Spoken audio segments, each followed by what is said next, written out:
welcome back. Come on in.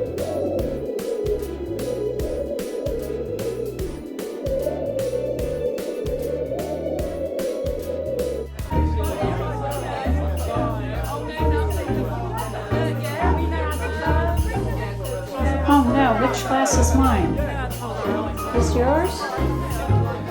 This is mine. Oh, which glass is mine?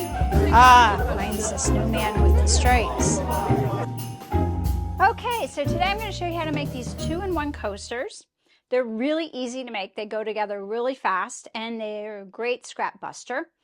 And I call them 2-in-1 because they act as a marker for your glass so that you can keep track of your glass during an event. So when I set my holiday table, when my family comes to visit, I put these on all of the water glasses so everyone can keep their glasses straight. So I make sure that the colors are slightly different so everyone can kind of keep track. If they were all the same, and defeat the whole purpose. You can flip it over. You can use the other side with a mug. Or if you don't want to slip it onto a glass, you can just then set it right onto the coaster. Okay, so we're going to make the bottom part of the coaster first, and we're going to use a quilt as you go method. And down here on my table, I have pulled out an old piece of scrap batting that's about 10 by 15. If you don't have that, you just need something that's about 5 inches in width, because what we're going to use as our circle template to cut out our coasters, I'm using an old CD that measures about 4 3/4. If you don't have an old CD, you just need something that measures about 4 3/4 to use as a template. And then I just took my strips and I laid them out just so then I can make sure with my CD, I just kind of laid it down to make sure that the fabrics are appropriately laid out. So when I go to cut the template of the circle out of this, that it's how I want it to be laid out. I'm going to start in the middle and show you how I do the quilt as the go method if you're not familiar with it. So meet me over at my sewing machine. I'm going to sew along the edge of this piece here, 1/4 inch. Stitch length is 2.5. I've also engaged my dual feed on my foot, and I have a 1/4 inch guide. You don't need the dual feed. It's not necessary. It just helps move the fabric evenly when you have 2 pieces like this. If you have a walking foot, that will work as well. But if you don't have either, this will work just as well with just a regular sewing machine foot.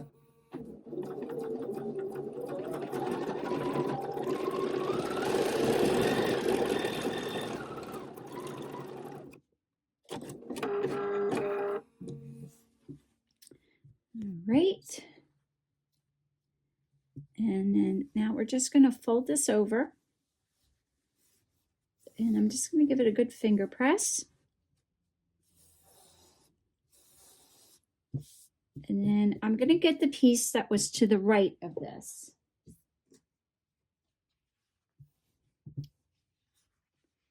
And I'm just going to lay it along the edge of it. I'm just going to line it up all the way down.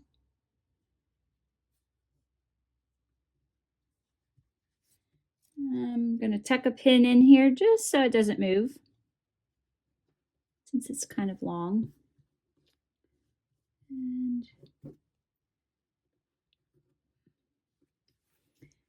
then again, just starting at the top. And sewing down along the edge.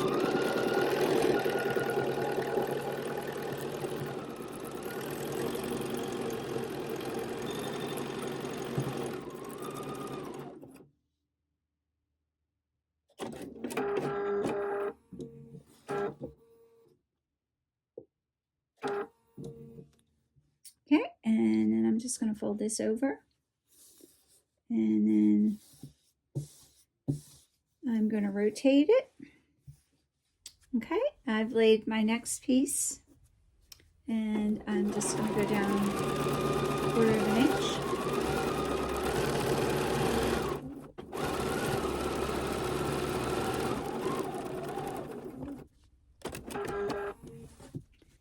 fold this over. And then I'll sew down this side.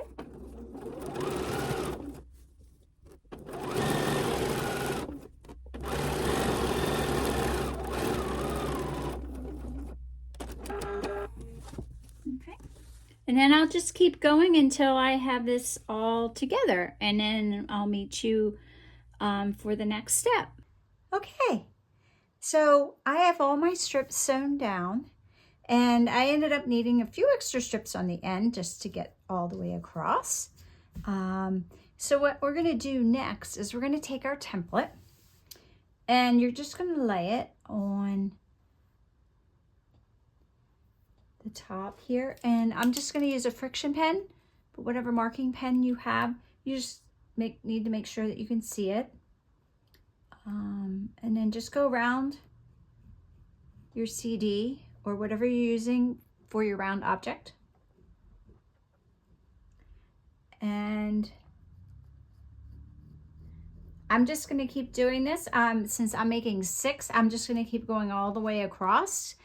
And then I will show you what we do next. I've drawn my 6 circles. And what I'm going to do is I'm just going to get my scissors. And I'm going to cut each of these 6 out.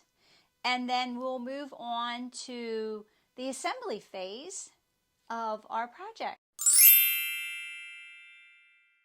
So I have mine all cut out. And they're very scrappy.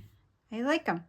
All right, so we're going to go on and I'm going to show you. So this is going to be the bottom of your coaster. So now we have our bottoms. We're going to do the top pieces. Okay, so what I did is I took some scrap fabric that I had, or some fabric that I had that matched.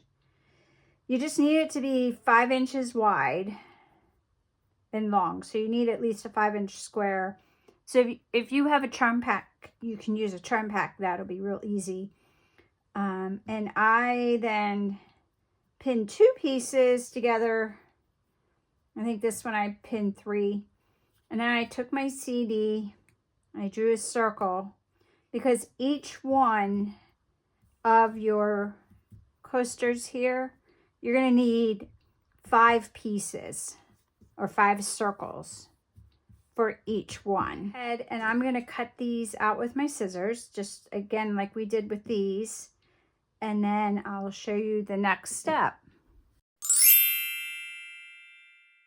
I'm going to show you how to layer these together now. We have the piece that we've quilted as we go. And what we're going to do is I just took a piece of white fabric that was a scrap, I cut out my circle. You're going to put the right side down. So this is the wrong side facing up. Then you're going to take your quilt as your go piece, and you're going to put the batting, you're going to put the right side up. Okay, and then you're going to take your other circles that you have, you just fold them in half, and you lay the cut edge along the outside of the circle, and just make sure it lines up. And then you lay your next one. And I do contrasting fabrics, and you're just going to layer that one, and then you're going to layer this one. And you kind of have to do like a little weaving. And then I'm just going to put this one. You can kind of decide however you want. I want it kind of with the alternating reds and the greens. Okay. So then it would just look like this. So it's kind of like a pinwheel. And then what I do is I just clip. And you've got a lot of layers, so it's just, I like to clip. I've pinned. You could do a pin in the middle. because it does move a good bit when you're sewing it because of the number of layers. So I would say is secure it as much as you can. You don't need to go crazy, but you could put one in the middle.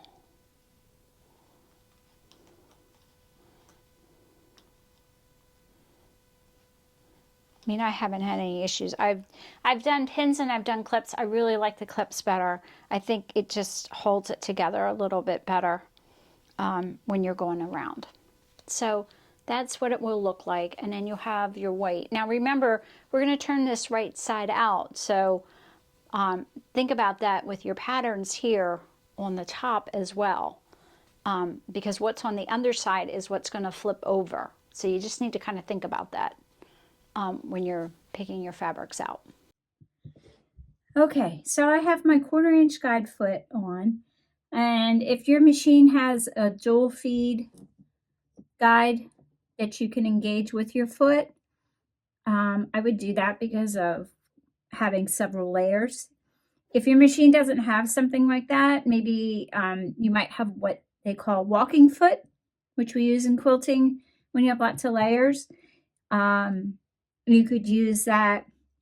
If you don't have any of those, then you can certainly, it'll be just fine using your 1/4 inch guide foot or whatever foot you normally use for piecing.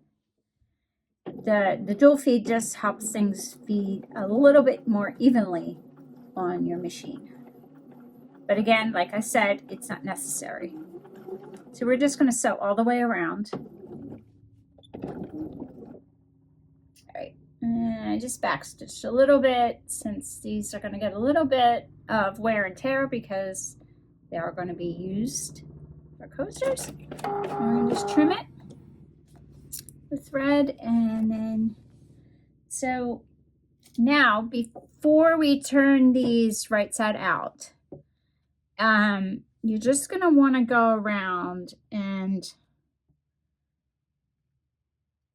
because this is round, you're just going to want to go around and snip just up to the thread line.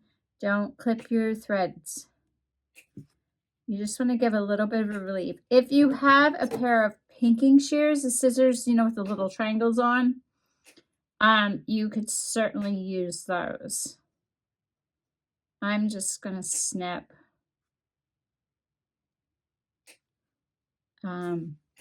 And if this is difficult because of your hands and arthritis, just snip through a few layers and then go back around. So it just might take a little bit longer, and that's okay. Okay, and now we're going to turn it right side out. I'm just going to keep going around here.